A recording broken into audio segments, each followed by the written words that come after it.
La la la la la la la la la la la.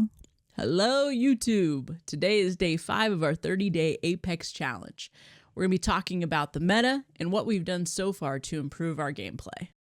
Looking at the top pick legends for Season 27, I will be focusing on using Valk, Rev, Bang, Horizon, Sparrow as our alternative recon legend, and for support, Mirage. Looking at the best guns for Season 27, I can no longer choose to rely on my charge rifle crutch. We'll be focusing on the S-tier weapons like the Nemesis and challenging ourselves to get better at close-range fights. Some areas I focused on these first 5 days were more to do with my actual gameplay and learning how to improve on things like positioning, spacing, rotations, and how to take control of a fight depending on if I had the advantage or not. Let's talk about spacing and positioning first, as it was very obvious from day one these weren't concepts I had really put any time or effort into thinking about. By day 2, I already realized my thought on spacing was exactly what was losing me games. Staying too grouped together in a fight with my teammates made us easy targets like we were fish in a barrel. MgClutch has a great video on spacing, and I'll link it in the description below. But my biggest takeaway from what he had to say was while reducing the distance between you and the enemy, creating enough space with your teammates to give you 2 to 3 different angles on the enemy team. Using multiple angles with your teammates can make the difference between winning or losing a fight.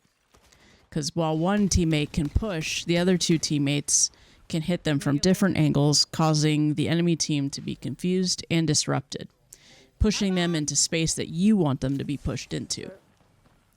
The other part of this I realized I was pretty bad at was enclosing that space on the enemies.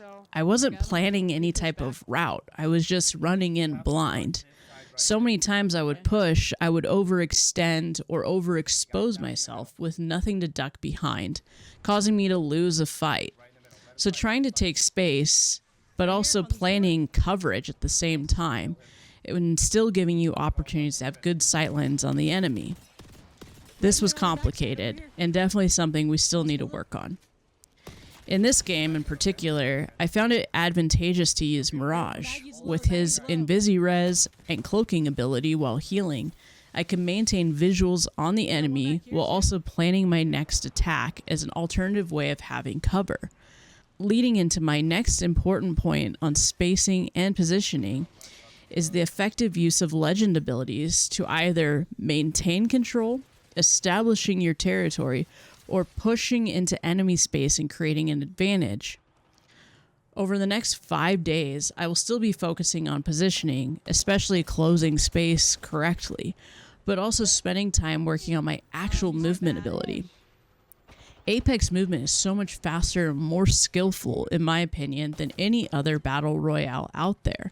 So we will be testing out different keybinds, as I'm an MK player, to find what works best for me to accomplish skills like tap strafing, wall bouncing, super glides, and just overall general movement. Something that I've always been relatively decent at within first-person shooters is my aim. But 9 out of 10 times I'll lose the fight to someone who has better movement than me. So, if you want to keep up with my progress, don't forget to subscribe to my channel, hit the like button, and come join us on the Purple app.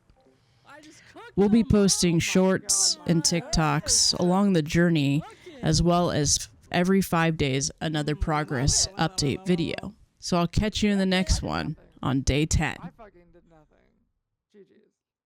Dude, honestly, being Mirage, like hitting these reses is just amazing. Because then I'm invisible and I just run around like a little dumbass.